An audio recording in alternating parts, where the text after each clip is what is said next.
Hi everybody!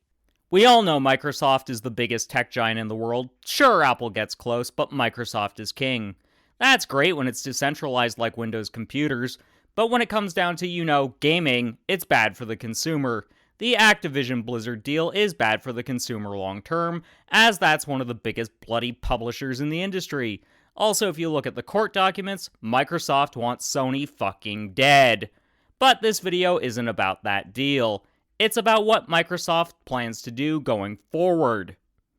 Now, I've got a ton of authority on the matter as I cover Japanese video games extensively.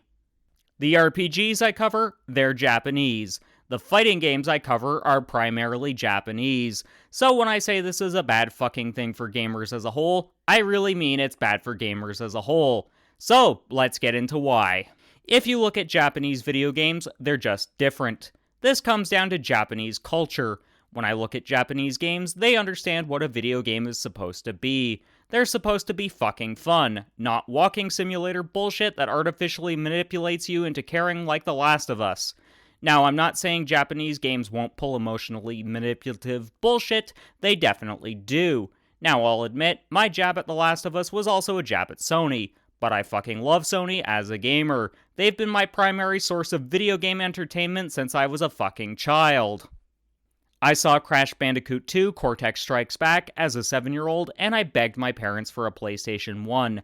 I knew I had to have it because of Crash Bandicoot. I got that PlayStation for Christmas, and I was so fucking happy. Since Christmas Day of '97, I've been a PlayStation guy.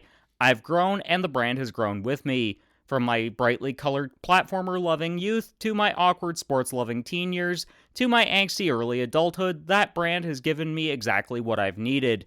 Ironically, it's thanks to the lesser-known JRPGs that released on the PlayStation Vita that I found what I needed in my mid to late 20s and into my early 30s. Japanese games were at their biggest in the mid-90s through early 2000s. Since then, they've waned a bit in terms of popularity. Arcadey shoot-'em-ups faded into obscurity once the arcade scene went the way of the dinosaur. Fighting games nearly died in the mid-2000s. The Japanese RPG basically died off for a long time beyond your normal Final Fantasies and Dragon Quests. And even they flagged a bit in terms of popularity. Now, I can't tell you the exact reasons they became more and more niche. That's something I'm currently researching for another video about how the gaming industry is slowly becoming more and more niche. I can tell you though, fighting games are in a silver age, as are RPGs. And it's because they've gone back to what they were to a large degree, being uniquely Japanese. What do I mean by that though? Fighting games have evolved beyond their arcade days, sure, and they are slowly becoming more accessible to the so-called unwashed masses. They do this by either vastly simplifying mechanics like Guilty Gear Strive, a game I'm going to be dunking on a lot in a separate video in the near future, or they go about it via the auto combo route. I also have a video on why they're a necessary evil, if you want to catch me in my cringeworthy early YouTube days, but these games are uniquely Japanese in how fucking over the top they tend to be. Take, for example, The King of Fighters. What other fighting game literally has its character punching so goddamn hard they cause an explosion to happen they then walk away from?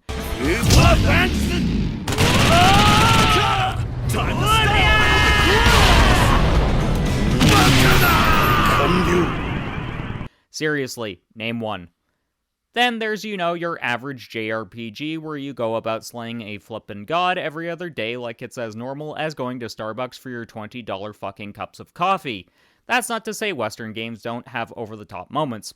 But think about this. They tend to be more grounded in reality and more focused on Western-style folklore. So your Norse gods, Slavic mythology, etc. Chances are you grew up reading various Greek myths as a kid. Japanese mythology really only appeals to people from that region of the world, weebs, and historians. Oh look, I just called myself out there. Oops, I'm breaking the fourth wall. Because I am a weeb, I am a history buff. But that's beside the point. Japanese games tried to westernize themselves during the 7th generation. A good deal of that I blame on KJ Inafune. That man single-handedly convinced Capcom to focus on the West in all the wrong ways. If you want to see me cover that in a separate video, let me know in the comments section. But it was this focus on what us in the Western world supposedly liked that nearly killed Japanese gaming. I'd argue the Japanese domestic market still hasn't fully recovered. which we're about to cover in more detail. So a moment ago I said the focus westward caused the Japanese domestic market to shrink. But why is that? It's because Japanese gamers don't give a shit about what us Westerners like. If we like their games, great, but they aren't going to bend to our will, not like they did just before the Satsuma Rebellion after the West literally dragged them kicking and screaming out of their isolationist mindset. One of the most obvious ways Japanese RPGs tried to appeal to the West was shifting away from turn-based combat to action-centric. This has been amazing in some ways and bad in others. Trying to appeal to the West meant a potentially bigger market share, which ultimately means money talks. In a capitalistic world, money always talks. Clearly, that's what all companies want, not just video game companies. But this oversaturation of action-centric RPGs has actually caused the Japanese to turn more towards mobile gaming.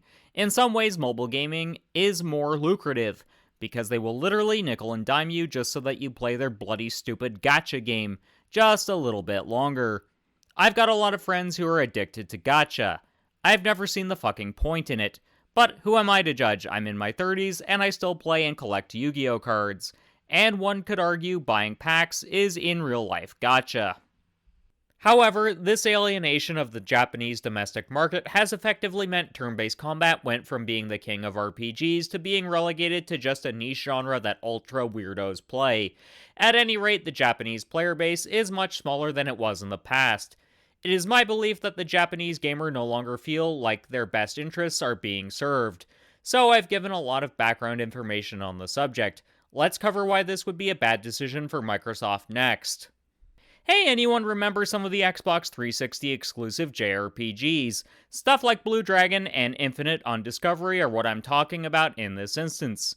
Do you actually remember these titles? I bet you don't. And for good reason. The Xbox brand has never been big in Japan. This is mostly down to the fact Microsoft has never given much of a shit about appealing to Japanese tastes. Their big franchises are the likes of Halo and Gears of War. If Microsoft tries to do anything different from your standard first-person shooter affairs, the games just don't do well because your average Xbox gamer is some sweaty 8-year-old in their mom's fucking basement shouting obscenities that make a tired old man like me sound fucking clean. I'm old and I'm fucking tired. Okay, so that's strike one against Microsoft, and I'd argue the biggest. But something else you have to keep in mind, Microsoft is looking to expand into Japan, now supposedly improving the competition of the market. But if you really scrutinize that, it really falls apart, especially with what Phil Spencer has said regarding Nintendo. He said that acquiring Nintendo would be a career-defining moment. No fucking shit, Sherlock. It'd be a big fucking deal if anybody acquired Nintendo. Apparently they're worth an eye-watering $54.4 billion. That's probably worth more than a lot of countries out there, but Nintendo isn't the only big company from Japan Microsoft has their eyes on. Apparently there were overtures to Capcom about a potential acquisition, which Capcom apparently declined politely. Now, this same news article that's covering this also pointed out Microsoft wants to expand their studios into Japan. Okay, if they're opening new studios in Japan, I'm all for that, as that's actually what would create some more healthy competition, because then the big boys would spread beyond Sony, Nintendo, Square Enix, and of course Capcom. But look at the smaller studios in Japan. Companies like Nihon Falcom are doing relatively well, and it comes down to my previous point. They've embraced what the Japanese public and the hardcore weeb wants, not what the Western masses want. So what are the other reasons this would be bad for Microsoft? Clearly, if they expanded into Japan with their own studios, and not just buying up studios like an overweight American gobbling up McDonald's, it's very unlikely the Japanese gamer is going to embrace the Xbox overlords. This is because Microsoft failed to establish any lasting relationships with the Japanese consumer all the way back in '02, when the original Xbox launched in Japan. So I've touched on this a little bit in my previous point. This move would not promote healthy competition in any way, shape, or form, especially if Microsoft tries to do it the Microsoft way of buying up anybody smaller than them. If that happens, the Japanese will just look on with disinterest. They're loyal to Sony and Nintendo almost to a fault. This comes down to the concept of not invented here. Now, I've mostly seen this in the fighting game sphere. Japanese game developers were incredibly slow to embrace rollback netcode, which is open source and anybody who's making a fighting game can use it. However, because it wasn't a developed in Japan solution, Japanese fighting game developers just did not care to use it, which caused massive stagnation in Japanese fighting games. A definition for not made here will be on screen right about now. For anybody who wants to pause the video and read that, go ahead, but a link will be in a pinned comment along with the news story I'm pulling from. Anyways, it was because of this stagnation a lot of fighting games are only just getting rollback netcode now, and a lot of that comes down to the fact the pandemic proved the Japanese reliance on old delay-based netcode just did not work in this day and age. But I'm getting off on a tangent here. The not made here applies to how the Japanese view the Xbox brand. To them, it's just a North American gaming company, one they have very little to no attachment to. The average Japanese gamer is ride or die for the gaming companies in their country, especially the ones with some real heritage. It's not hard to imagine them seeing those companies as different if Microsoft were to acquire them, meaning their games would likely suffer in terms of overall sales, especially if those games are limited to just Xbox and PC, platforms that just aren't super popular in Japan. Plus, not everyone has or wants a PC. I personally just got one within the last year. So if the Japanese shun the games and the titles are on a smaller number of platforms, that would mean fewer overall sales. Also, guess what, guys? Weebs don't typically own Microsoft consoles because they're served by both Sony and Nintendo on that front. One could argue more so by Nintendo at this point in time, as a lot of games on PS4 and PS5 that are Japanese have been censored, and the uncensored version release on Nintendo for the most part. Yeah, that still boggles my fucking mind. Anyways, Western gamers who like Japanese games aren't likely to hop on board the Xbox bandwagon just because a few games they might be interested in are suddenly on that platform.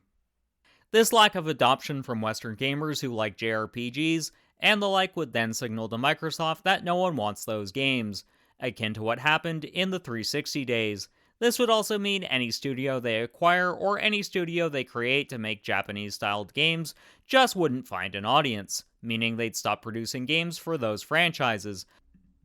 Because that's what Microsoft fucking does. If something doesn't perform like they hope, they kill it off. This is an issue I brought up because of the Activision Blizzard acquisition. The more companies Microsoft acquires means they slowly create a bigger and bigger monopoly in the gaming space. This is something Microsoft always fucking does. They acquire more and more small companies, and they then corner the market. I'm sorry, but my anti-establishment side is speaking here, but I cannot abide by any company creating a monopoly in any type of business. It isn't healthy for any industry. A cornered market stifles innovation, and stifled innovation means creative stagnation. I'm looking at you, open world games. Also, I see you third-person over-the-shoulder adventure games. You've gotten complacent. So those were my 5 reasons why Microsoft acquiring any Japanese studio is a bad idea. What are your thoughts on the matter? Let me know in the comments. Also, don't forget to like and subscribe. 2 of my previous videos will be popping up on screen now. One is also about studio acquisitions, albeit it's 10 studios I want Sony to look into. The other video is another of my rants. It's about the Activision Blizzard deal. Until next time, keep blazing that trail.